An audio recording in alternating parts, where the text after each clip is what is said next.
কেউ যদি কাঁধের সাথে কাঁধ মিলিয়ে না দাঁড়ায় এবং অনেক ফাঁকা রাখে, সে ব্যক্তি কি জামাতের সওয়াব পাবে?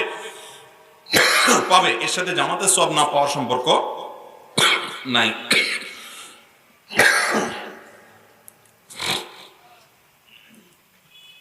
রহিম করিম এ নাম রাখা যাবে কিনা? না, এগুলো রাখতে হবে আব্দুর রহিম এবং আব্দুল করিম এভাবে।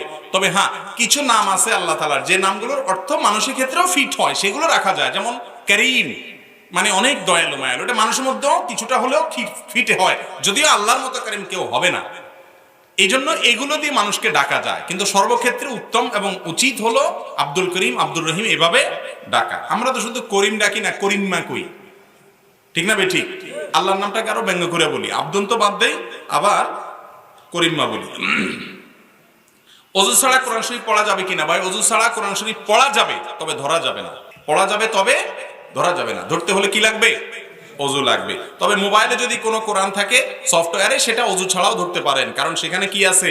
এক নম্বর কথা, এটা ধরার জিনিস না, এটা সফট কপি, এটা স্পর্শ কেউ চাইলেও করতে পারে না, এটা প্রোগ্রাম। আর দ্বিতীয়ত হলো এটার উপরে আপনার সেন্সর আছে, আপনার এটার উপরে ডিসপ্লে আছে, গ্লাস আছে, অনেক কিছু আছে।